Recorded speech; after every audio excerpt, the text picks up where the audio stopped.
necesito que todos tengamos unas bases claras de lo que, sí, unas bases claras que igual esta introducción también sirve bastante como introducción para la microbiología en general. Para las preguntas, yo cada vez que, digamos que divido es la monitoría en ciertas secciones, y cada vez que acabe una sección o que termine de explicar algo puntual, yo les pregunto a ustedes si entendieron, qué pena, si necesitan de pronto que repita lo que acabo de decir o si tienen alguna pregunta. Y pues ahí pues si quieren pues pueden abrir el micrófono o comentar por el chat, como, como más guste. Y ya yo creo que eso sería todo, pues como introducción a lo que es la dinámica de las monitorías. Igual pues ya se van a dar cuenta. El objetivo de esta monitoría tampoco es que sea demasiado larga, porque realmente prefiero que ustedes se lleven, así igual se lleven en este momento algo de lo que les voy a decir. Eh, digamos que oportunamente que se lleven todo, entonces me gusta dar las monitorías no tan largas, pero sí concisas y que entiendan todo lo que se va a decir aquí. Entonces pues voy a empezar como tal ya con la monitoría, que es introducción a las bacterias. Son 5 objetivos principales. Es básicamente describir qué son las bacterias, definirlas, la nomenclatura de las bacterias, entender estas, cómo nos pueden llegar a enfermar, cómo las vamos a diagnosticar en un paciente con una infección bacteriana y cómo se clasifican. Digamos que pues las bacterias son un grupo muy grande de microorganismos junto con los hongos, los parásitos y los virus. Pues tenemos las bacterias, que como les dije hace un momento, clínicamente son de lo más relevante que se van a encontrar. Entonces por eso es muy importante que desde este semestre ustedes sienten unas bases importantes digamos, unas bases sólidas de todo lo que es la parte de bacterias. Entonces, para empezar, les traigo esta imagen para describir qué es una bacteria. Lo primero que hay que tener muy en cuenta es que es un microorganismo unicelular. ¿Sí? Es un microorganismo unicelular, una sola célula, que tiene una segunda característica muy importante, y es que es procariota.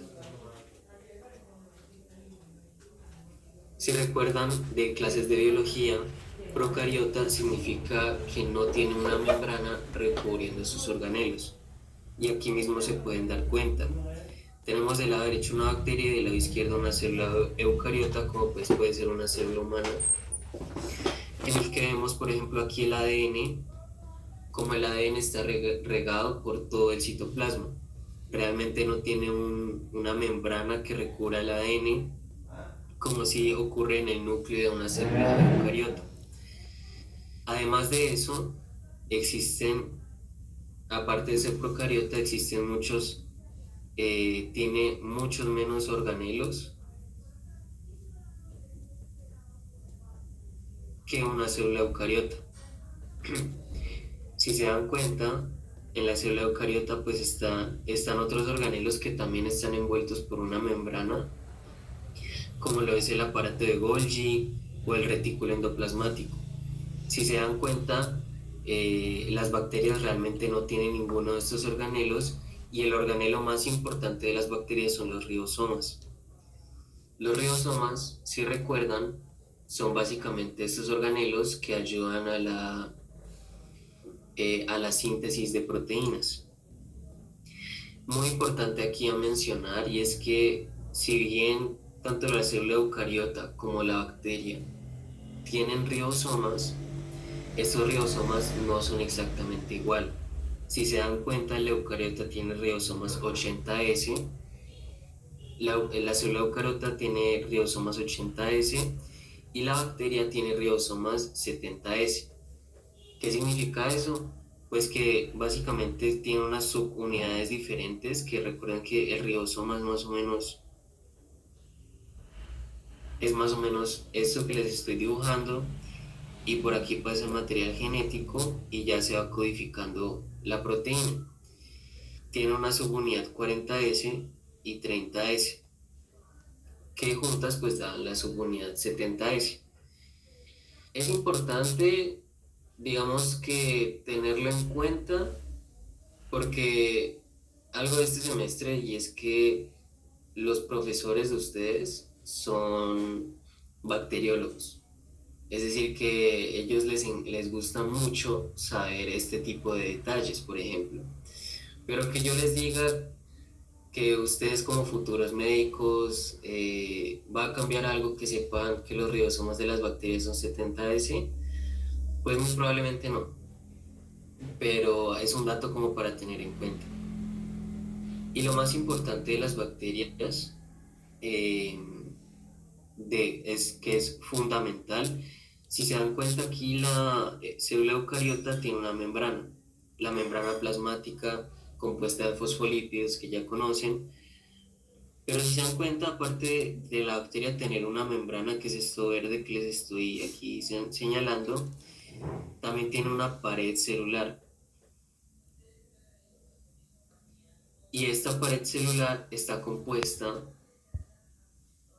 de una molécula vital que tienen que tener en cuenta las bacterias, que se llama el peptidoglicano.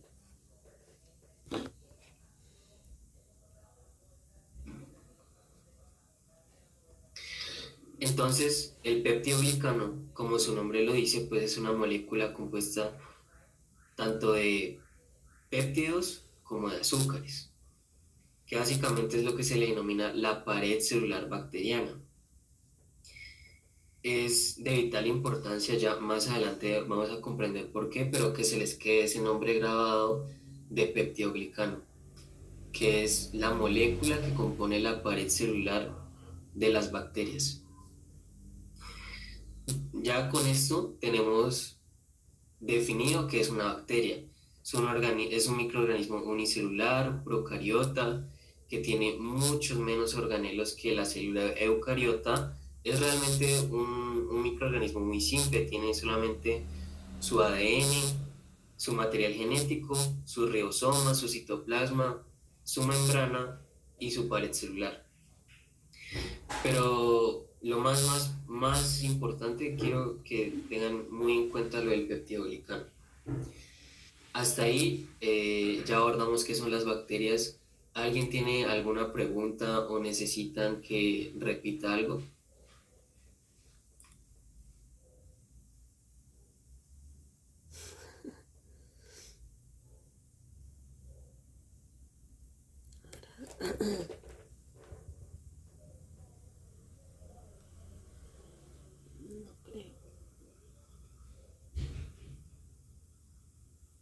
Podría mandar el emoji del pulgar para abajo para confirmar de que hasta ahí vamos todos bien.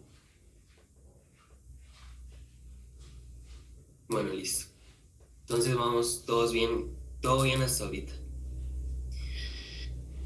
Vamos a continuar con esto, que es también de vital importancia tener en cuenta, y es parte del proceso de entender que cómo nos enferman. Ya entendimos qué son las bacterias, ahora vamos a intentar responder a la pregunta de cómo nos enferman. Bueno, resulta primero que todo pues que no todas las bacterias son malas. Nosotros tenemos algo que se llama el microbioma.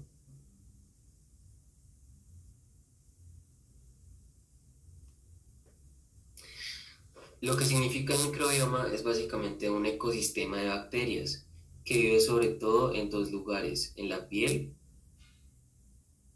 y en las mucosas.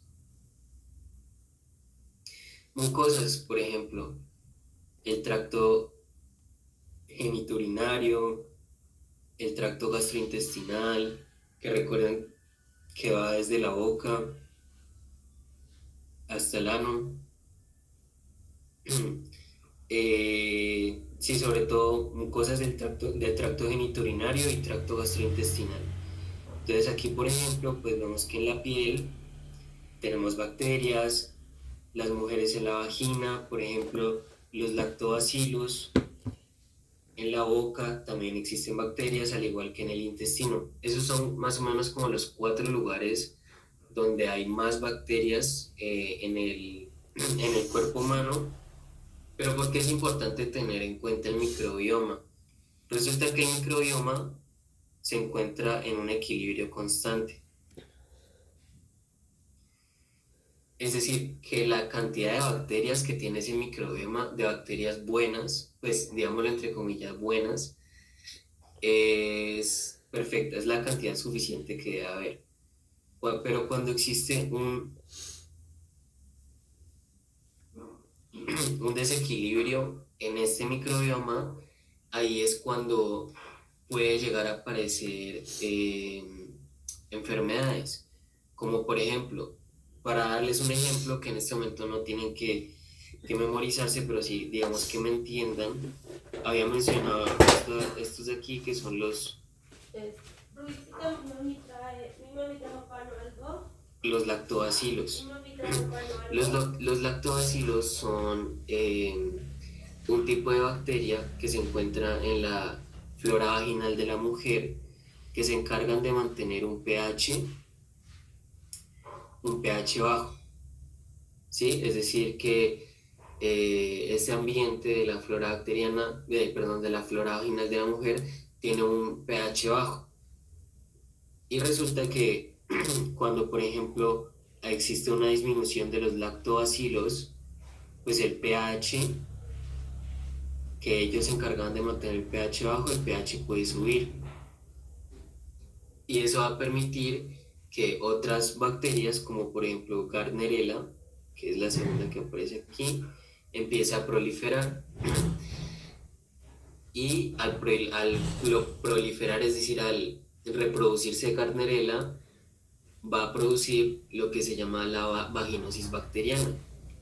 Eso es por darles un ejemplo de por qué es importante el microbioma. Siempre debemos tener una cantidad de bacterias, digamos, adecuada, porque si, digamos, cierto tipo de bacterias empieza a haber menos tipo de bacterias. Eso permite que otro tipo de bacterias que son, digamos, malas, entre comillas, puedan crecer y ahí puedan generar una enfermedad. Eso es en cuestión del microbioma, siempre tenerlo presente. Hasta ahí, en esa parte, ¿todos me entendieron?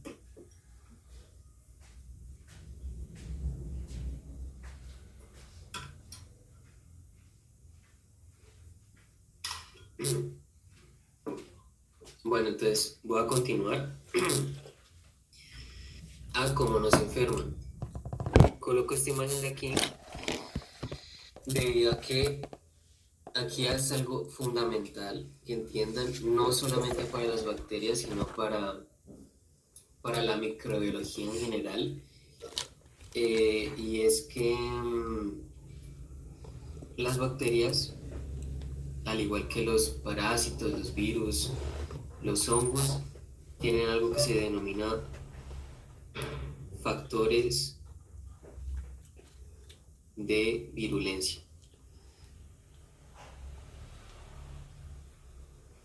Esta de aquí es la clave para que entiendan cómo nos enferman, o sea, por qué cuando una bacteria ingresa a nuestro organismo o cuando empieza a proliferar una bacteria que no debería haber tanto de esa bacteria, los factores de virulencia es la clave de por qué nos empezamos a sentir malucos. Bueno, realmente las bacterias pueden causar todo tipo de espectros, desde gripas o hasta fiebre, vómitos, diarrea, por ejemplo. Entonces, la respuesta a todo esto son los factores de virulencia. Entonces, pues por eso pongo esta imagen de una pistola y una bomba, pues básicamente porque esto es lo que utiliza. Estos representan los factores de virulencia. ¿Y qué es un factor de virulencia? Bueno, un factor de virulencia no es más que una proteína, puede ser una proteína, puede ser una enzima. Para darles un ejemplo de enzima, existen bacterias que, por ejemplo, tienen colagenasas, que como su nombre lo dice, pues asa significa enzima y colágeno pues significa colágeno. Entonces básicamente son enzimas del colágeno, se encargan de degradar el colágeno. Y si recuerdan, pues el colágeno es una proteína fundamental que constituye la matriz extracelular. Es decir, todo ese espacio que se encuentra entre las células, pues está lleno de colágeno. Esto es por darles un ejemplo de por ejemplo, una colagenasa es un factor de virulencia de cierta bacteria. Entonces tenemos proteínas, enzimas, también tenemos lípidos y muy importante, también tenemos toxinas. Las toxinas también son un tipo de factor de virulencia bastante importante de las bacterias. Y aquí necesito también, es muy importante que tengan en cuenta que existen dos tipos de toxinas en las bacterias. Las exotoxinas y las endotoxinas. Pues como su nombre lo dice, ambas son toxinas, solamente que una se encuentra afuera y una adentro. Exo de afuera y endo de adentro. Las exotoxinas básicamente son toxinas que la bacteria libera desde su interior hacia el exterior, es decir, la bacteria dentro de ella genera la toxina y pues cuando ella quiera la expulsa al exterior. Y es por ejemplo el ejemplo de una colagenasa. La colagenasa se sintetiza dentro de la bacteria y cuando ella lo vea necesario la saca al exterior. Muy diferente a una endotoxina, que una endotoxina o sea, sí se sintetiza dentro de la bacteria, sin embargo ella como tal no sale al exterior, sino que la endotoxina se queda pegada a la bacteria. Voy a poner de otro color acá. Esto rojo acá que estoy haciendo son endotoxinas de la bacteria. Para darles un ejemplo de una endotoxina, que es el ejemplo más clásico que existe, es el LPS. El LPS, que significa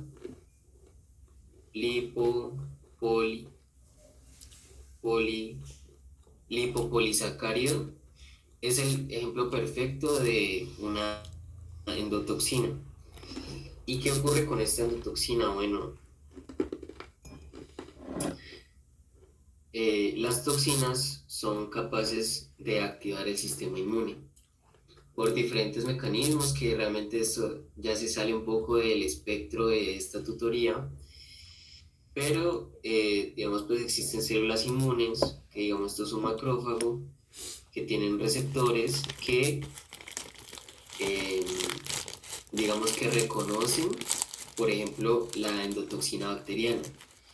Y pues ese macrófago libera células, moléculas proinflamatorias, que bueno, eso ya es, digamos, más de patología y más de inmunología, entonces pues no me quiero meter mucho en eso para no confundirlos, pero lo que deben tener en cuenta y lo que quiero que se lleven de esta pequeña parte que les estoy diciendo es que las endotoxinas son capaces de activar el sistema inmune en nuestro cuerpo.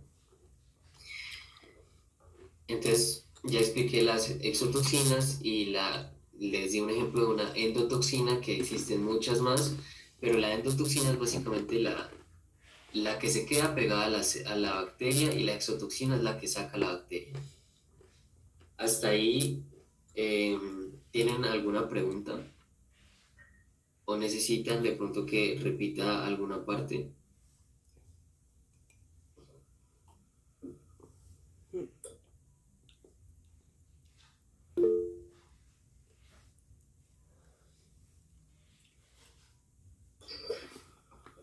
Listo. Entonces, recordemos el inicio que les dije Vamos a ver qué son las bacterias, ya vimos qué son, cómo nos enferman las bacterias y ahorita vamos a pasar a cómo se diagnostican. Me salté la nomenclatura, pero eso lo vamos a ver ahorita con clasificación. Entonces, ¿cómo se diagnostican? Bueno, digamos que, por ejemplo, las imágenes que les traigo aquí es para darles a entender que lo primero que uno debe tomar en microbiología, sí, en microbiología no solamente con las bacterias, sino también pues puede ser con los hongos o con los virus, es lo que se denomina la muestra.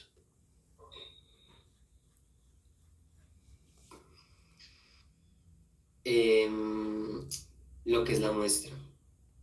Entonces, ¿qué es la muestra? Digamos que es bastante sencillo de entender. Entonces, digamos que, por ejemplo, no, es que yo sospecho que el paciente ya tiene bacterias en la sangre. Bueno, pues entonces, ¿qué voy a hacer? Yo le voy a hacer una venopunción y voy a sacarle la sangre. Entonces, la sangre viene siendo mi muestra, porque yo sospecho que la bacteria está ahí. No, que el paciente está tosiendo, tiene fiebre, está como botando flema. Entonces, no, pues ese paciente pues puede tener una neumonía. Entonces, yo digo, no, pues muy probablemente la bacteria se encuentra en los pulmones.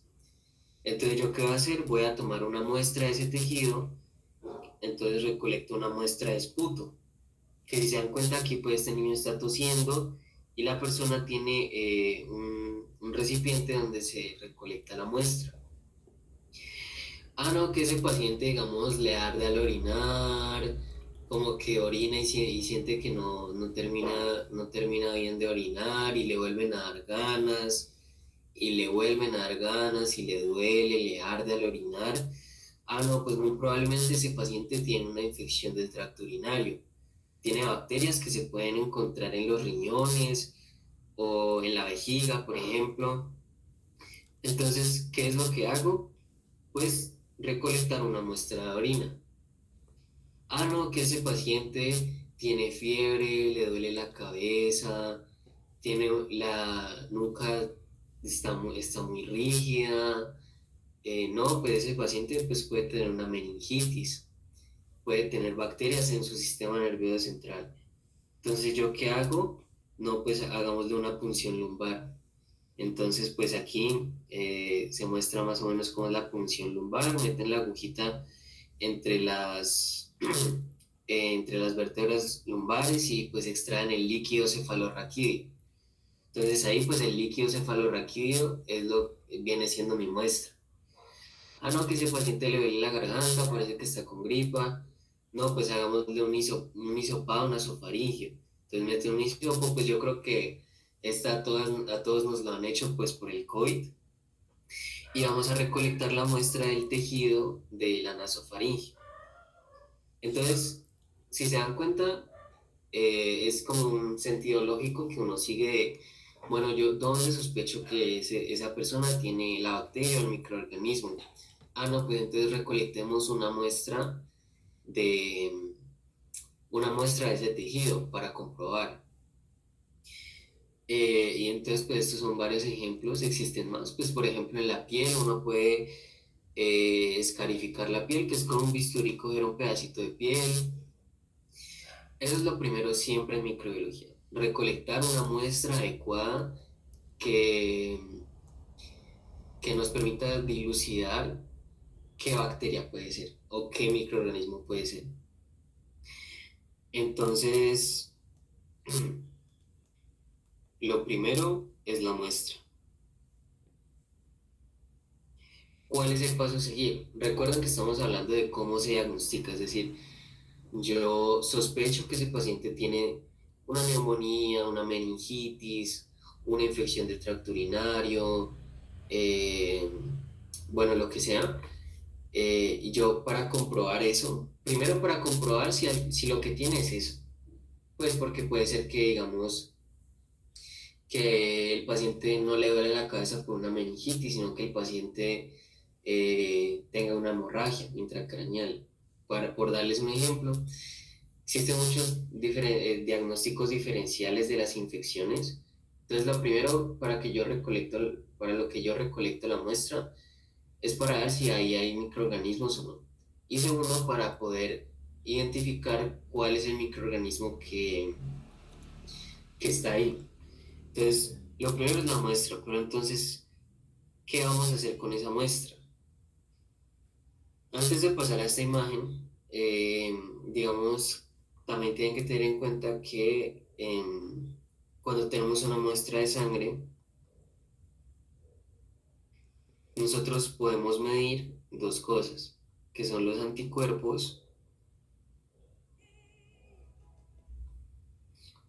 y los antígenos. Por ahora no tienen por qué saber exactamente qué significa anticuerpo y antígeno. Anticuerpo muy probablemente ya lo hayan escuchado. De pronto en tercero, en hemato, pues uno realmente no se ve mucho de inmuno, porque pues inmuno como tal se ve en cuarto, pero pues básicamente los anticuerpos son moléculas que se producen a partir de una célula que se llama la célula plasmática. La célula plasmática bota anticuerpos y un anticuerpo pues es básicamente esto. Es una molécula que la voy a dejar aquí mejor porque esta parte igual pues también es importante más adelante. Un anticuerpo no es más que realmente es una proteína que tiene dos porciones, una porción que se llama la porción Fab y la porción FC. Con la porción Fab, lo que va a hacer el anticuerpo es pegarse a microorganismos. Bueno, realmente más que pegarse a microorganismos, lo que se hace es pegarse a un antígeno. Aquí aprovecho y les explico también lo que es un antígeno de un microorganismo. Y es que un antígeno es básicamente como una cédula portable que lleva el microorganismo, es decir, no, yo soy un estafilococo aureus porque en mi pared yo tengo esta cédula y la cédula es el antígeno. Entonces es algo casi que único que tiene solamente esa bacteria y que por eso la hace a ella un estafilococo aureus, por ejemplo. Que al fin y al cabo, pues un antígeno también realmente es una proteína, entonces es una proteína que se encuentra muy probablemente en la pared bacteriana y que lo hace identificar. Realmente lo de los antígenos también existe con los parásitos y los hongos, pero bueno, entonces la porción Fab se pega al antígeno del microorganismo. Entonces, pues realmente ahí se está pegando a la bacteria, ¿no?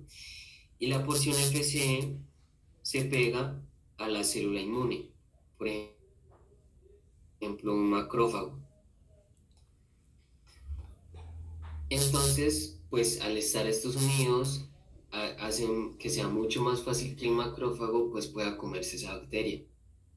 Eso es muy resumidamente la función de un anticuerpo y también muy resumidamente lo que es un antígeno. Entonces, pero ¿por qué es importante todo esto que les estoy diciendo? Volviendo, en la sangre uno puede medir, por ejemplo, si yo tengo anticuerpos, por ejemplo, anticuerpos Bueno, el que les voy a decir aquí no es una bacteria, sino un parásito, pero pues funciona de igual manera. Por ejemplo, yo puedo medir cuántos anticuerpos IgG, digamos, anti toxoplasma tengo en la sangre. Porque muchas veces, digamos, por ejemplo, no está disponible una punción lumbar para ver exactamente qué hay en el líquido cefalorraquídeo. Entonces ahí uno tiene que empezar a hacer recursivo y pensar, bueno, yo cómo me voy a dar cuenta que esta persona, por ejemplo, tiene toxoplasma. Que recuerden, toxoplasma no es una bacteria, es un parásito, pero es muy común con el toxoplasma. No, pues tomémosle una muestra de sangre y vamos a ver si la persona ha producido anticuerpos contra el toxoplasma. porque los anticuerpos hacen parte de un tipo de inmunidad que se llama la inmunidad adquirida, es decir, la inmunidad que va apareciendo a los días y aparece, se desarrolla conforme a las necesidades, es decir, si por ejemplo ese paciente tiene una toxoplasmosis, que no es necesario que les describa el cuadro clínico, pero yo quiero comprobarlo, digamos, no, pues tomémosle una muestra de sangre, midamos los anticuerpos antitoxo y vemos si tiene anticuerpos o no tiene anticuerpos. Si no tiene anticuerpos, ¿eso qué me dice? Pues que el parásito nunca estaba ahí, porque pues nunca generó anticuerpos. Entonces pues no tuvo, como nunca estaba ahí el parásito, pues el sistema inmune no lo conoce. Pero que no, que ese paciente tiene un montón de anticuerpos antitoxoplasma, cambiémoslo aquí, IgM. Tiene un montón de anticuerpos IgM antitoxoplasma. No, pues muy probablemente ese paciente tiene toxoplasmosis, casi que asegurado. Y lo hice solamente con una muestra de sangre. Y lo mismo puede ser con el antígeno. Por ejemplo, algo muy común en la práctica es que para ver si una persona tiene, por ejemplo, hepatitis B, que es un virus, se mida bueno, esto como digo eso, se mida, por ejemplo, lo que se llama el antígeno de superficie de la hepatitis B, que en este caso yo ya no estoy midiendo si el sistema inmune reaccionó contra el virus o no.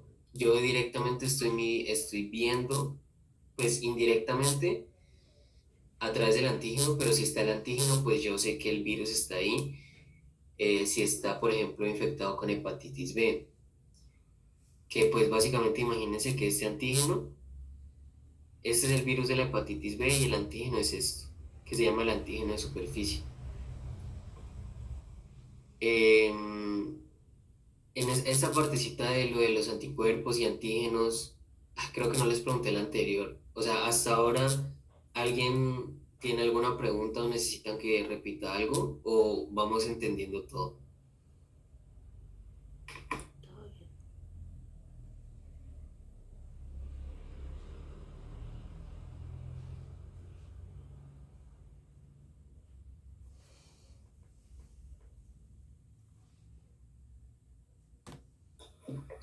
Bueno, entonces, esta es una de las cosas que se puede hacer cuando tenemos la muestra. Específicamente recuerden que estamos hablando de una muestra de sangre, aunque realmente, por ejemplo, en el líquido cefalorraquídeo también se podría hacer, pero bueno.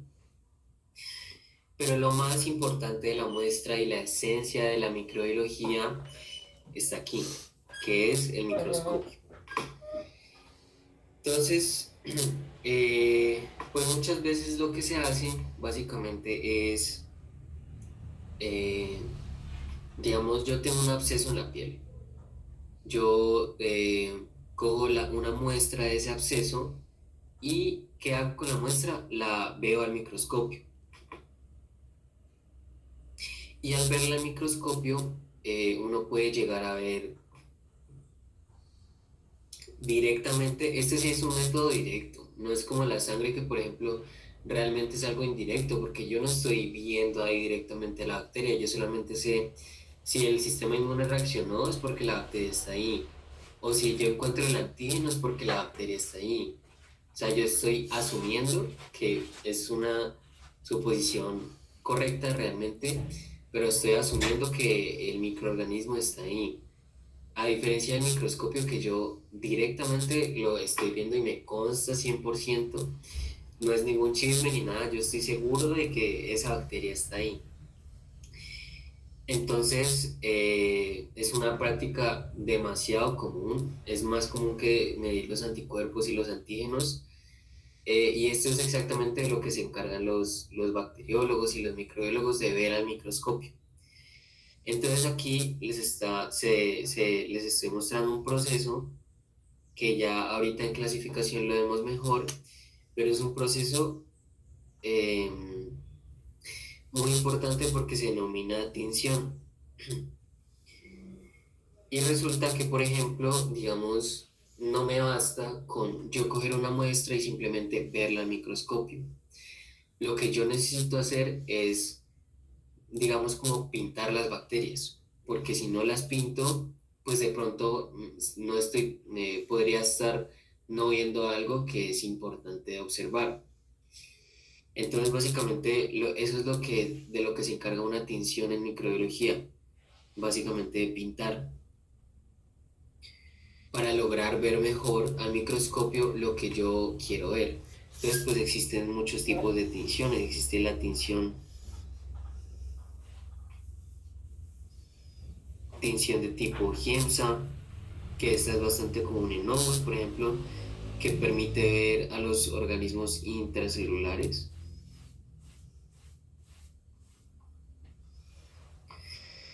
También existe una tinción que se llama la tinción ácido alcohol resistente, pero sin duda va a aumentar aquí el grosor. Sin duda, en este módulo de bacterias, de lejos, la tinción más importante va a ser la tinción de tipo Gram, la tinción de Gram. Vital que tengan en cuenta, esa es una tinción que eso se hace todos los días, porque la tinción de Gram permite clasificar las bacterias, que ya en un momento vamos a ver más a fondo, pero esta imagen aquí que les traigo es precisamente para que vean cómo funciona una tinción de Gram. Entonces, aquí están las placas con la muestra y esto es un proceso que muy probablemente, de hecho esa parte es bastante bacana del semestre, que ustedes tienen los laboratorios de bacterias y los ponen a hacer a ustedes mismos una tinción de Gram.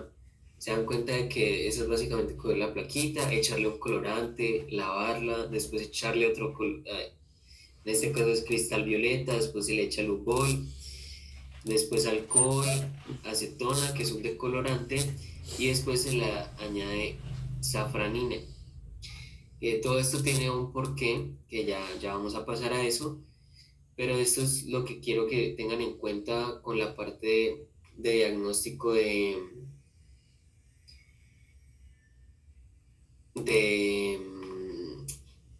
de microbiología aquí, ver al microscopio. Entonces, hasta ahora vamos lo que se puede hacer con la muestra de sangre, medir anticuerpos antígenos, lo más común de todo que es ver al microscopio, y aquí vamos a pasar a estas cositas de acá, y es que también, voy a borrar aquí,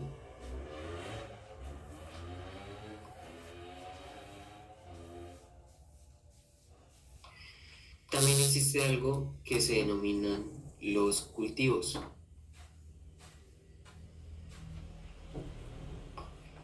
Entonces, como su nombre lo dice, es básicamente cultivar una bacteria, ponerla en un medio específico donde la bacteria que yo quiero, o pueden ser todas las bacterias que estén en la muestra, puedan crecer.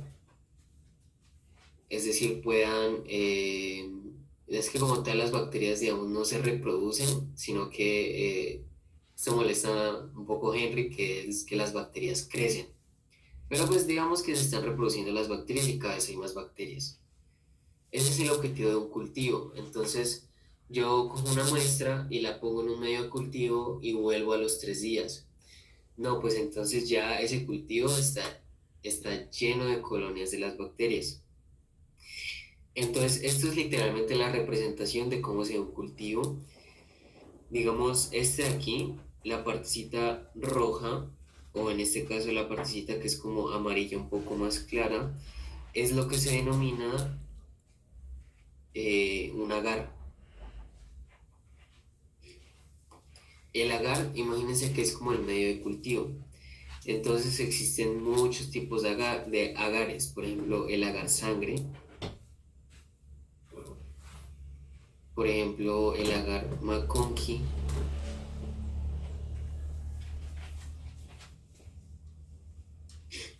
el agar chocolate también existe.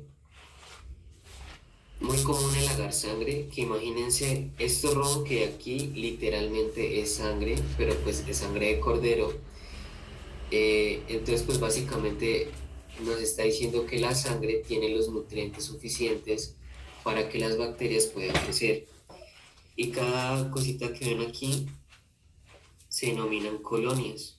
Todos estos son diferentes colonias de bacterias que han crecido. Entonces, para tener en cuenta los cultivos, existen tres tipos de cultivos que son los enriquecidos.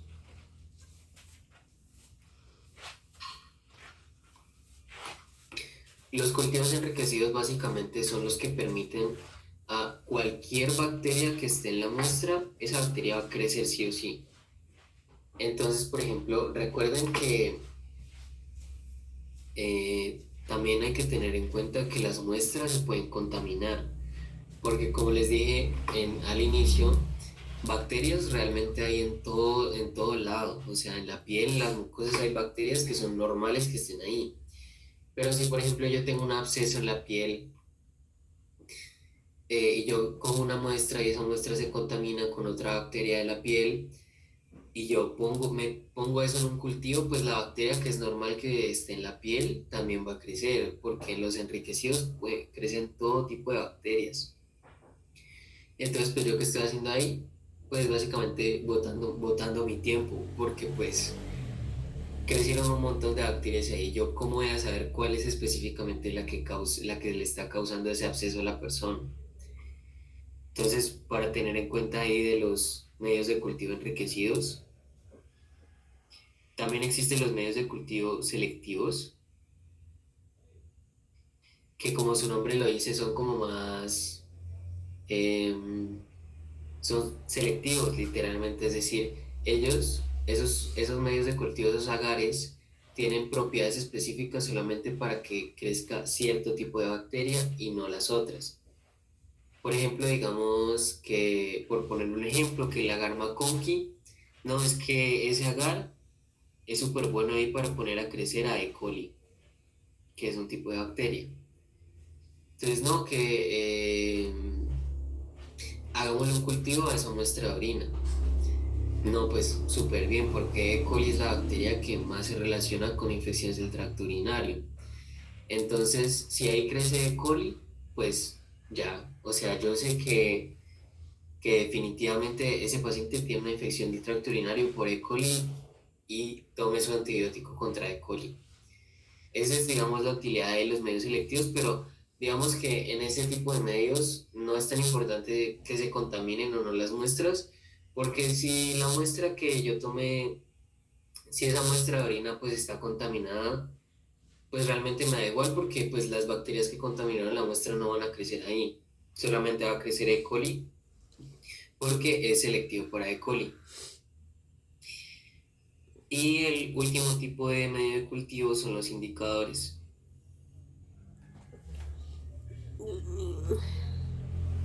Los indicadores,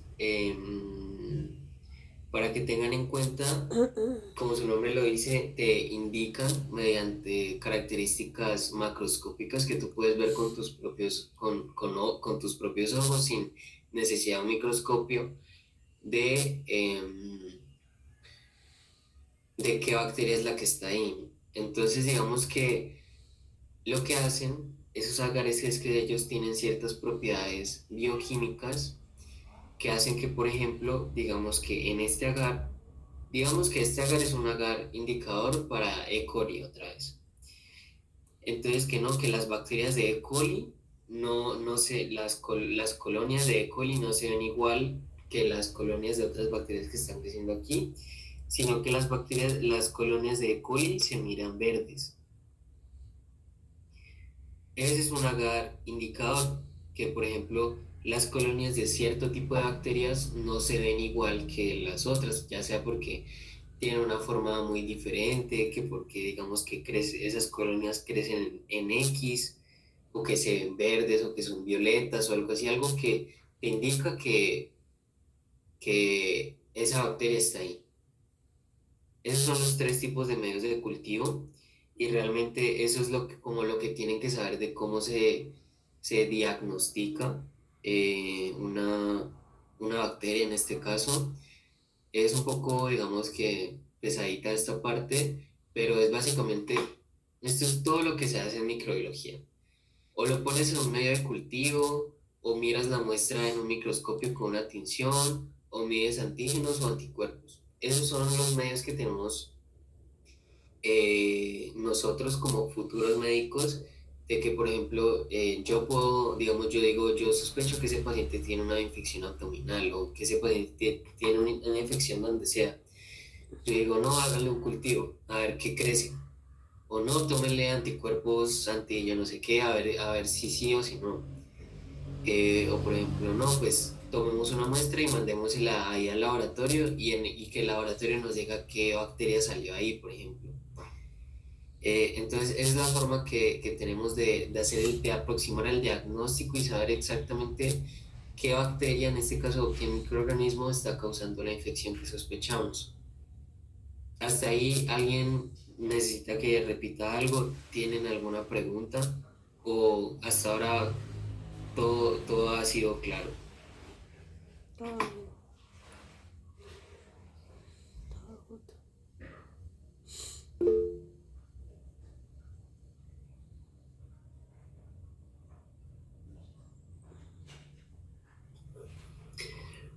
Bueno, entonces vamos a pasar aquí a la última parte.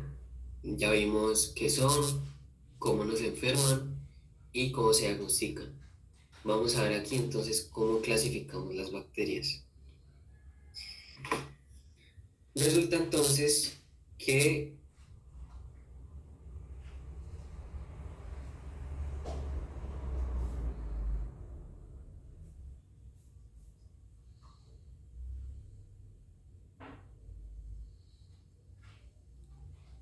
son las gram positivas y las gram negativas.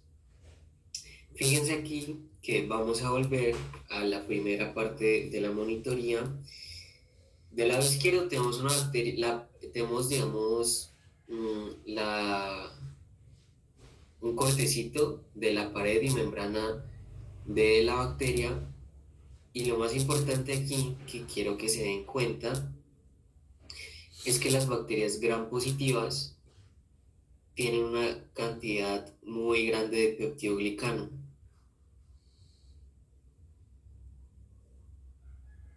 Todo esto de aquí es peptidoglicano. Es la pared celular de las bacterias gram positivas. Si se dan cuenta, tiene una pared celular muy grande. Y pues tiene su membrana celular normal. A diferencia de las bacterias gram negativas, que si se dan cuenta, si bien sí tienen pared celular, pero es una pared celular sumamente pequeña, a diferencia de las bacterias gram positivas. Y aparte de eso, pues las bacterias gram negativas también tienen pues otras cosas pues que también son importantes, las purinas, que son como unos canales, imagínense, que permiten o no el paso de ciertas cosas. Pues también tiene, vean aquí, esto es lo que les mostraba hace un momento, vean que las bacterias gram negativas, en esta parte que es esta es la membrana plasmática externa y esta es la membrana interna de la bacteria gram negativa, que esta es otra diferencia. Si se dan cuenta, la gram positiva es como más sencilla, ella es simplemente su membrana y su pared gigante, pero los gram negativos no, ellos tienen su membrana, un pedacito de pared y vuelven a tener otra membrana, que la membrana tiene endotoxinas como el lipopolisacárido, la membrana tiene porinas. Digamos, las bacterias gram negativas realmente son como un poquito más complejas a nivel de estructura, pero pues realmente las bacterias en sí no son complejas. Vean, esa es la representación de lo que es el lipopolisacárido, que les había dicho que ese era un tipo de endotoxina que está pegado aquí a la membrana. Pero entonces se preguntarán, bueno, pero ¿por qué les pusieron gram? O sea, ¿y qué tiene que ver? Y resulta que aquí está la explicación del proceso que les había explicado de la tinción de gram. Recuerden que el primer tinte que se echa a toda la tinción es el cristal violeta.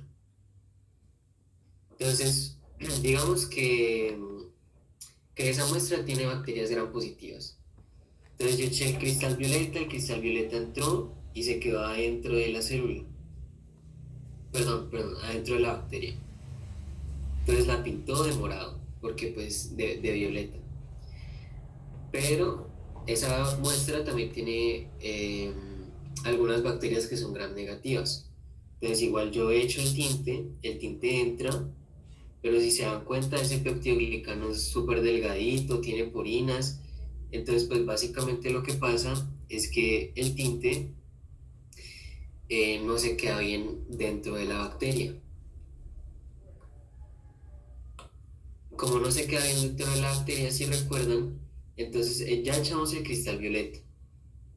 Después se echa el yodo y después se echa el alcohol etílico. Que el alcohol, si se dan cuenta en este proceso, vean como aquí todas las bacterias, yo eché el cristal violeta y todas se pintaron de violeta.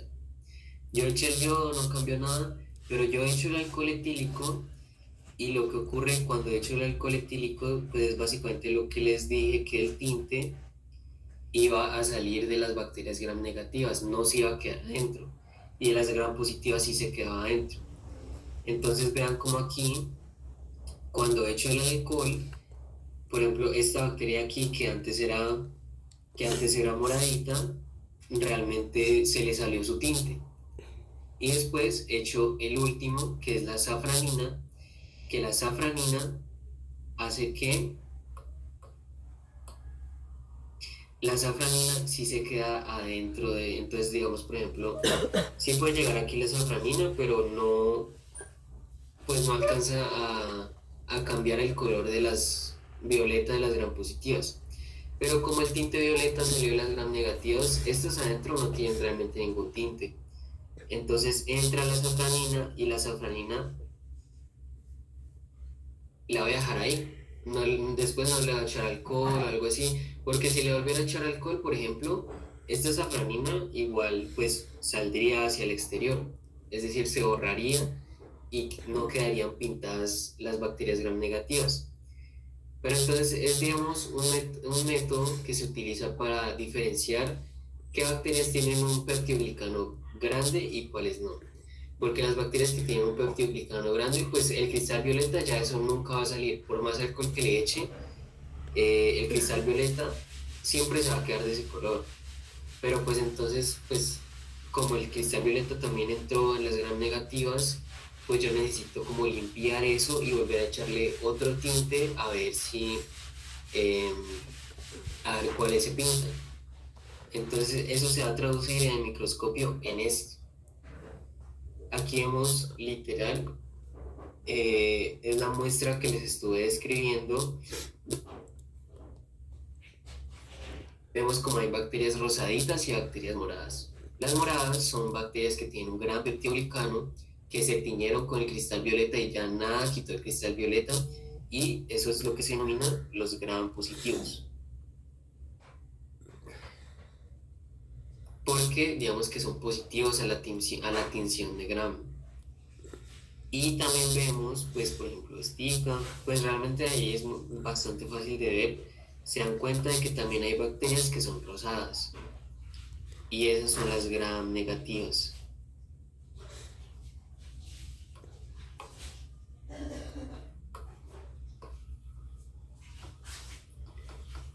Gram negativas.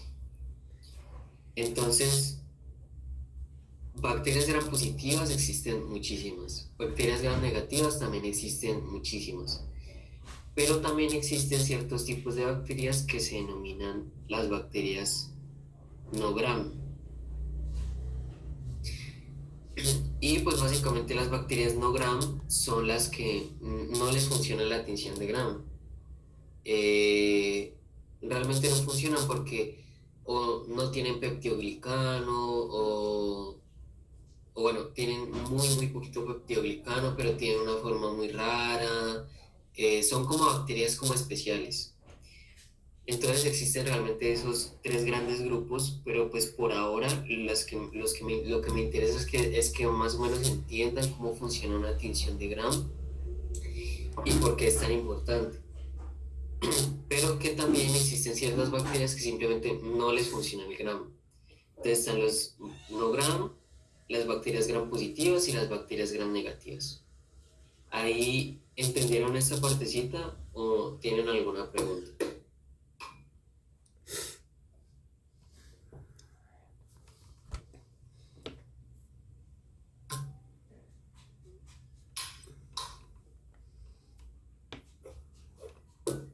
Bueno, si tienen preguntas, con total confianza, que igual aquí todos somos lo mismo, todos somos estudiantes, entonces eh, con cualquier cosa, pues con confianza.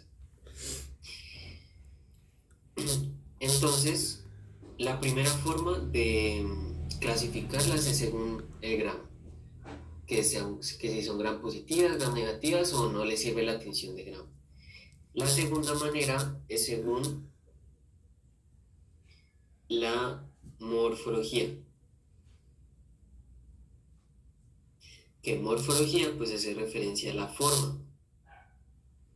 Si se dan cuenta, aquí en esta imagen les traigo que existen diversas formas de bacterias, pero ahorita quiero que entiendan básicamente o que son cocos, es decir, son literal como un coco, un círculo, o son bacilos.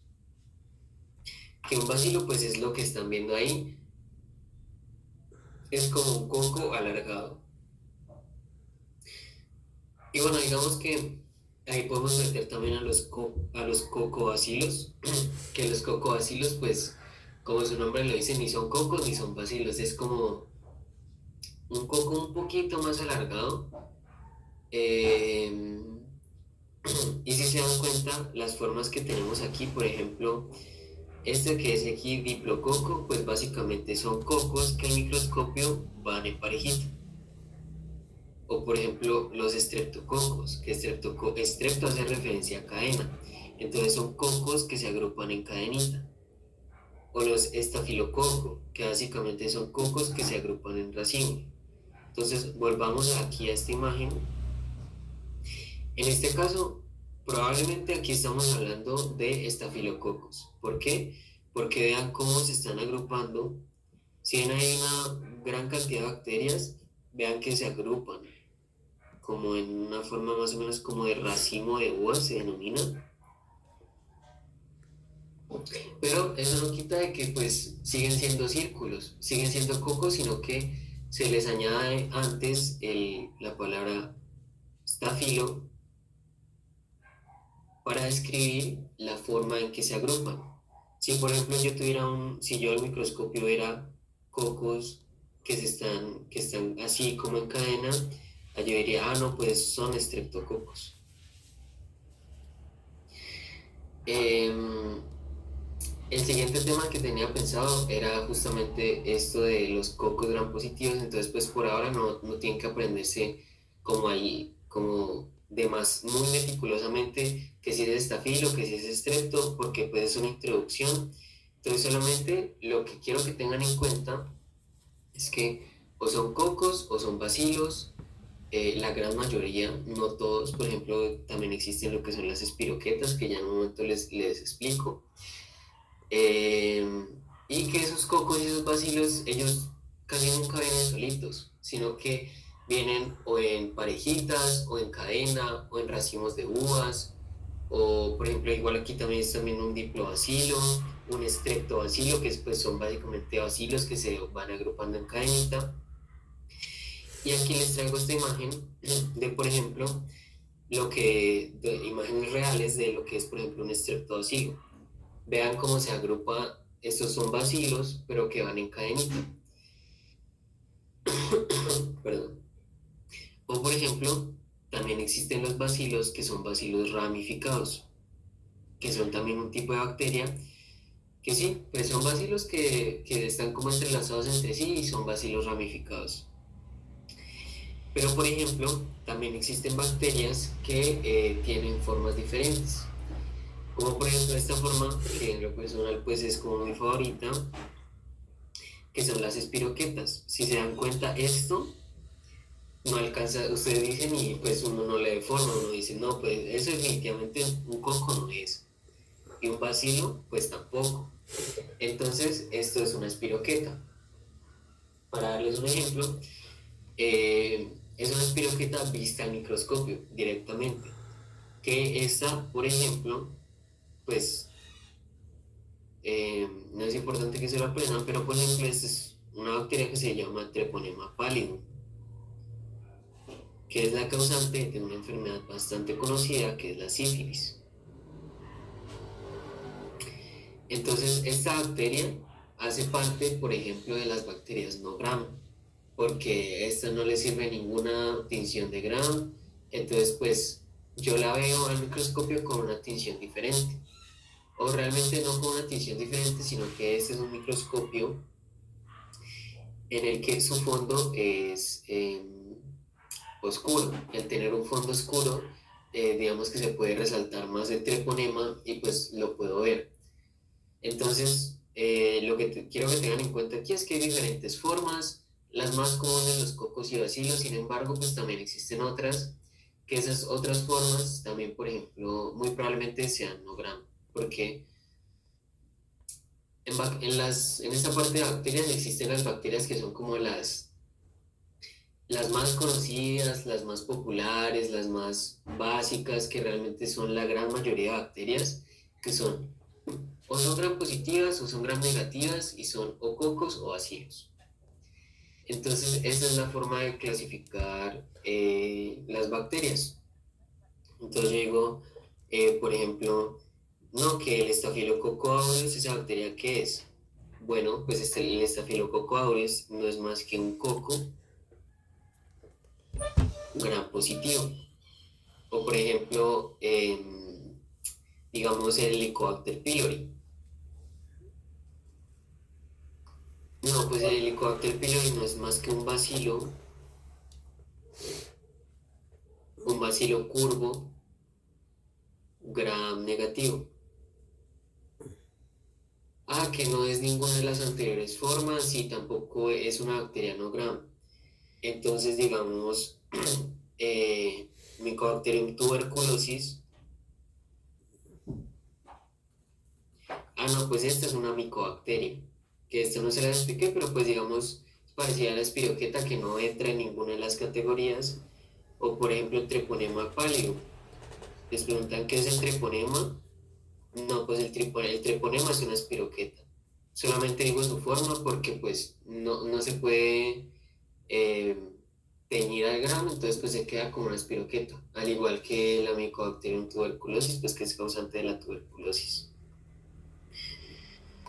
En esa parte de la forma, ¿alguien tiene alguna pregunta? ¿O todo está claro?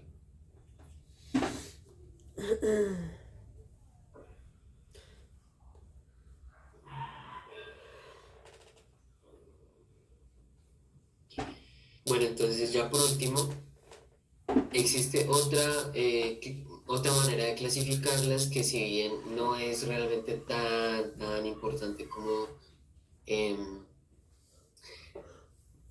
como las anteriores, o sea, las anteriores es lo básico, lo que uno tiene sí o sí que saber de la bacteria que está estudiando. Pero existen las bacterias aerobias, que aerobias pues básicamente significa que ellas les encanta el oxígeno. Sin oxígeno no pueden vivir. A diferencia de las anaerobias, las cuales ellas detestan el oxígeno. Es decir, en un lugar donde haya oxígeno, baila. Ellas ahí no se meten porque no les gusta el oxígeno, a diferencia de las aerobias. Y las facultativas básicamente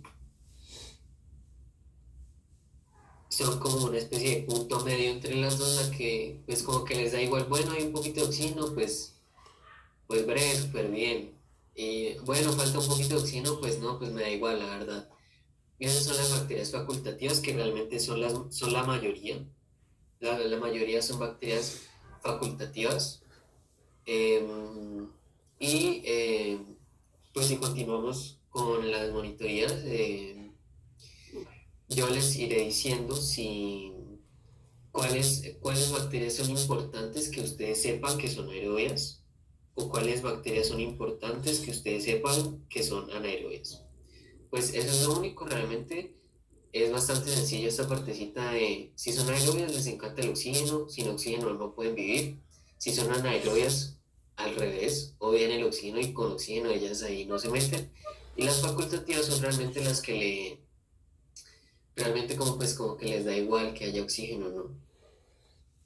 Entonces pues eso es todo lo que tenía para hoy de la monetaridad de hoy. Espero pues les haya quedado claro esta